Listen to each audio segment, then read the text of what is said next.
Kalau dalam dunia sebenar, kita ada Albert Einstein yang memang genius dalam pelajaran. Tapi dalam dunia bola sepak, kita ada Paul Scholes yang genius di atas padang.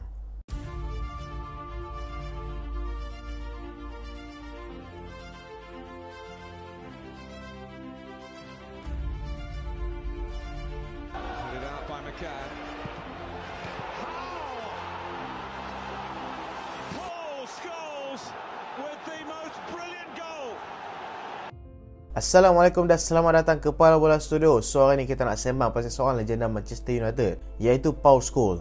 Minggu lepas kita dah sembang pasal seorang legenda Liverpool, iaitu midfield juga, iaitu Steven Gerrard.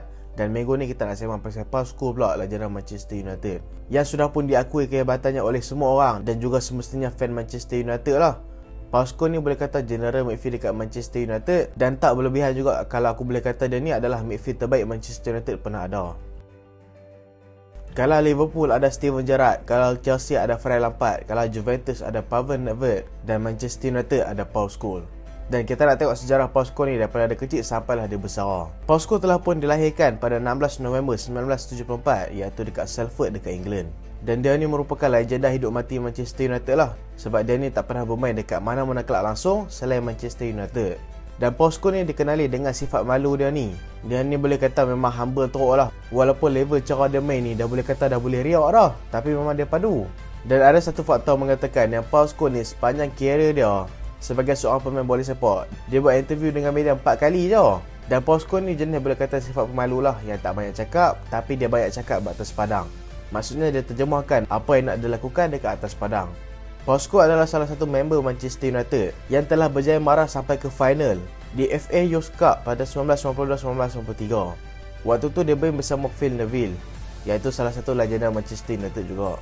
Dan Paul Scholes ni telah berjaya menandatangani kontrak profesional bersama Manchester United pada 2 Julai 1993. Tapi sayanglah nasib dia lebih kurang Steven Gerrard juga, kena tunggu lebih kurang setahun pula untuk buat debut bersama Manchester United. Debut Paul Scholes ni dibuat ketika Manchester United berhadapan dengan pasukan Port Vale dalam League Cup, ataupun kita boleh panggil ni adalah Carabao Cup lah. Yang mana dalam perlawanan tu Manchester United telah menang 2-1 ke atas Port Vale, dan Paul Scholes adalah penjaring kepada dua-dua gol tu. Bila performa dia hebat bersama pasukan Manchester United ketika berhadapan dengan pasukan Port Vale, dia ni diberikan hadiah lagi untuk buat debut dalam Liga Perdana Inggeris 3 hari lepas tu ketika Manchester United berhadapan dengan pasukan Ipswich Town. Tapi dalam game tu MU kalah lah 3-2. Tapi Scholes still berjaya skor juga dalam game tu. Dan pada musim 1994-1995, Paul Scholes ni telah buat total 17 penampilan dan juga telah skor 5 gol. Bagus juga untuk seorang midfield. Tapi sebenarnya kalau hangpa nak tahu, untuk seorang Paul Scholes ni, dia bermula dekat Manchester United bukanlah sebagai seorang midfield. Dia ni terpaksa bermain sebagai seorang second striker. Disebabkan tentu Eric Cantona dikenakan pergantungan 6 bulan ataupun lama lagi kot. Lepas tu disebabkan dia buat tendangan kungfu dekat fan tu. Waktu tu Paul Scholes terpaksa isi posisi yang ditinggalkan Cantona. Waktu Cantona dapat main pun Paul Scholes still dapat main dekat situ. Dan ada satu benda menarik juga, sebenarnya Sir Alex Ferguson ni tak pernah pun percaya dekat Paul Scholes. Dia beritahu dekat asisten dia, dia kata ni budak ni tak boleh pakai ni, badan kecil, so payahlah nak main dekat EPL. EPL kan lawan semua badan-badan besar, so Paul Scholes ni kecil gila. Paul Scholes ni tak sampai 1.7 meter pun, tinggi dah 1.68 meter je. Kalau dekat Malaysia ni kira normal lah, tapi kalau dekat UK sana tu memang rendah gila lah 1.8 tu. Sebab average kat sana 1.8 lebih. Tapi kata-kata Sir Alex Ferguson tu hanya menjadi bahan jenaka saja selepas Paul Scholes telah membuktikan yang ketinggian tu bukanlah semata-mata tinggi, melainkan kalau hang menggunakan otak hang dalam bermain bola sepak. Pada musim panas transfer 1996, waktu tu Manchester United cuba dapatkan Alan Shearer daripada pasukan Blackburn. Waktu tu Manchester United berempas pulas nak dapatkan Alan Shearer ni, tapi tetap gagal. Tapi Blackburn letak syarat. Blackburn kata, kalau hangpa nakkan Alan Shearer ni, bagi kami Paul Scholes. Tapi nasib baiklah Manchester United tak mau bagi Paul Scholes dekat pasukan Blackburn, dan lelah kali Alan Shearer berpindah ke pasukan Newcastle United dengan perpindahan bernilai 15 juta. So Paul Scholes pun stay bersama Manchester United. Dan Paul Scholes ni adalah salah satu generasi emas, iaitu orang panggil Class of 92, bersama player-player hebat Manchester United yang lain seperti David Beckham, Gary Neville, Phil Neville, Nicky Butt dan ramai lagi. Dan memang terbukti karier Paul Scholes bersama Manchester United memang gemilang. Sepanjang karier dia bersama Manchester United, bukan total trofi, ni dia trofi EPL saja, dia telah dapat 13 trofi EPL bersama Manchester United. What a career, mat. Sebelah EPL tau, Gerrard tu sampai terjatuh-jatuh nak dapat EPL. Paul Scholes ni berjaya dapatkan 11 EPL bersama pasukan Manchester United. Tapi kita tak bolehlah compare trofi kan. Nanti aku akan buat satu video untuk compare midfield Paul Scholes, Steven Gerrard dan juga Frank Lampard. Sebab kalau nak tahu, kebanyakan ramai fan bola sepak mengatakan yang Paul Scholes ni adalah gabungan kepada Frank Lampard dan juga Steven Gerrard. So kita masuk balik cerita pasal Paul Scholes. Paul Scholes ni dikenali dengan kehebatannya sebagai seorang midfield yang memang rajin, yang boleh kata memang tak ada jantung dan juga genius. Dia ni bukan saja membantu pertahanan, dia ni membantu serangan juga. Ketika ditugaskan bermain sebagai seorang second striker, Paul Scholes ni berjaya menggalas tugas dengan sangat baik. Tapi bila ditolak ke posisi asal dia, iaitu center midfielder ataupun defensive midfielder, Paul Scholes ni telah berjaya bermain dengan sangat baik bersama Manchester United. Dia telah menyalahkan bakat dia dan menjadi general dekat pasukan Manchester United. Dan kehebatan Paul Scholes ni adalah volley daripada luar kotak penalti lah. Itu memang makanan dia lah. Shoot dari luar kotak penalti, volley. Memang mantap gila. Dan Paul Scholes ni menjadi bahagian penting dalam skuad Manchester United ketika menjuarai treble pada 1999 dan menjadi juara EPL banyak kali. Paul Scholes pun memainkan peranan yang besar. Tapi pada musim 2005-2006, Paul Scholes terpaksa diketepikan dalam tempoh yang lama pada separuh musim kedua disebabkan waktu tu dia mengalami masalah mata. Paul Scholes ni daripada dulu lagi sebenarnya dia ada masalah rabun tau. Tapi waktu musim 2005-2006 ni, waktu tu masalah mata dia memang teruk gila. Sampai dia boleh kata nampak 4 bola dalam satu masa. So memang rabun dia ni dah level tinggi lah. Dan dia ni diwajibkan untuk melakukan pembedahan daripada doktor. Dan waktu tu ramailah yang mengatakan yang kira Paul Scholes ni akan berakhirlah bersama Manchester United. Sebab apa? Sebab mata mat. Hang nak main bola hang kena tengok bola. Bila mata hang tak hidup macam mana hang nak main bola, betul tak? Tapi segalanya telah dinafikan oleh Paul Scholes dengan telah berjaya kembali pada perlawanan terakhir pada musim tu ketika Manchester United berhadapan dengan pasukan Charlton Athletic.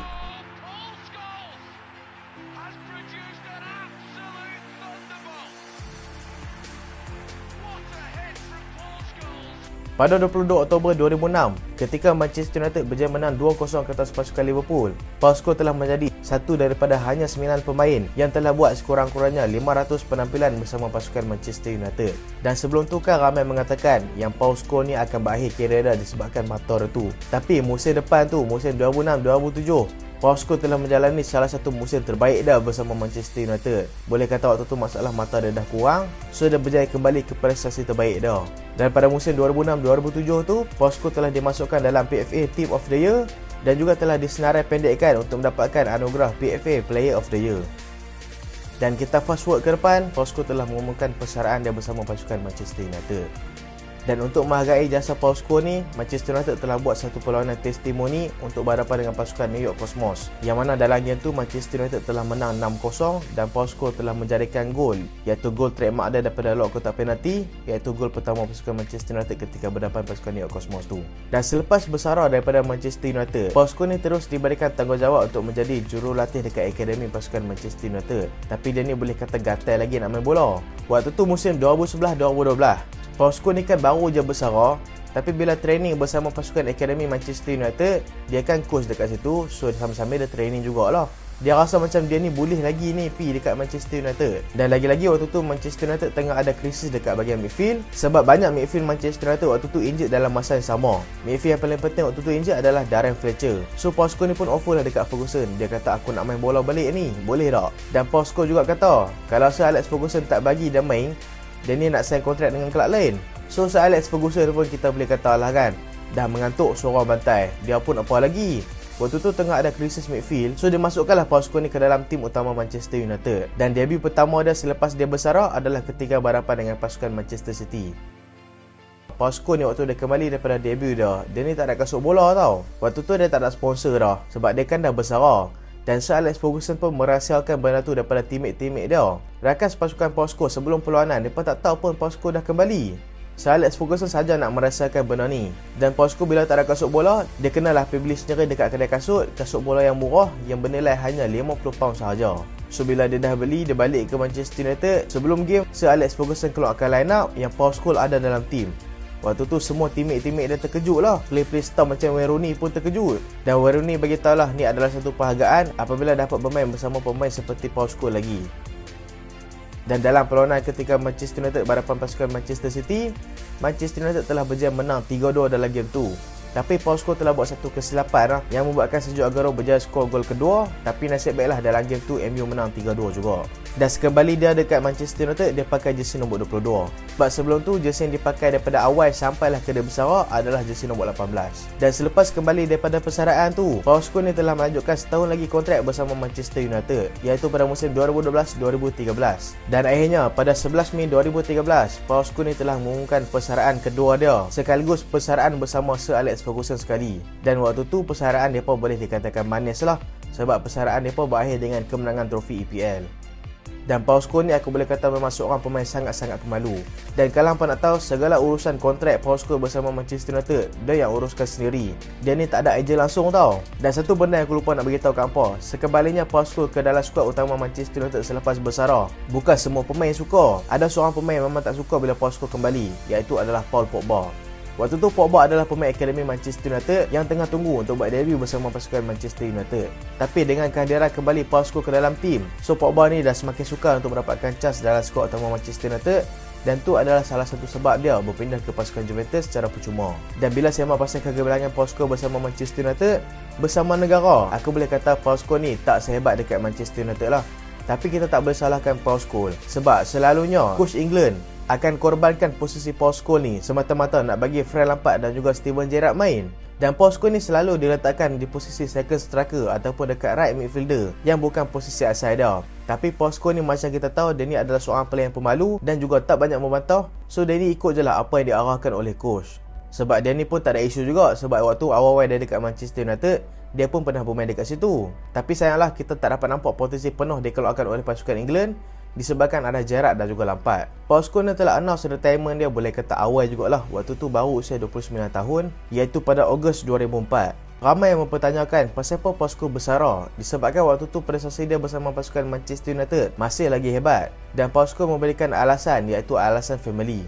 So Sir Alex Ferguson bagi tahu dekat Paul Scholes, hang dah buat 60 penampilan bersama pasukan England tu pun dah cukup bagus dah. So kalau hang rasa macam hang ni ada masalah dengan family, tak dapat bagi komitmen penuh dekat negara, hang bersara je lah daripada antarabangsa. So Paul Scholes pun memilih lah untuk bersara. Tapi ada juga yang mengatakan Paul Scholes ni bukan semata-mata bersara disebabkan masalah family, tapi dia ni boleh kata merajuk lah dengan pasukan England. Lagi-lagi coach England waktu tu lah Sven-Göran Eriksson, yang selalu meletakkan Paul Scholes ni dekat luar posisi semata-mata nak bagi main Frank Lampard dan juga Gerrard. Dan Paul Scholes ni telah expose pada tahun 2010 yang dia ni kata dia ni menyesal lah sebab bersara awal daripada pasukan England, sebab dia rasa dia boleh bagi something dekat pasukan England.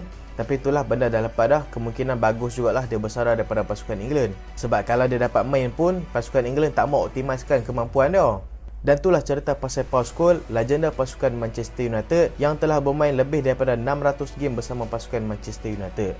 Telah skor banyak gol-gol hebat, lagi-lagi gol volley daripada luar kotak penalti, menjadi general dekat pasukan Manchester United. Sampailah ni, Manchester United masih lagi tak jumpa midfield yang sehebat Paul Scholes ni. Walaupun dia ni berketinggian tak sampai 1.7 meter pun, tapi dia telah menjadi one of the greatest player dekat Manchester United. Hampa sebut pilih midfield terbaik Manchester United, David Beckham ke, Michael Carrick ke, Roy Keane ke, bagi aku midfield terbaik Manchester United adalah Paul Scholes. So itulah video kali ni, cerita pasal legenda midfield Manchester United. Minta maaf kalau ada apa-apa kekurangan dalam video ni, dan terima kasih sebab tengok sampai habis. Jangan lupa like, jangan lupa share, jangan lupa subscribe. Aku Solehan, Assalamualaikum.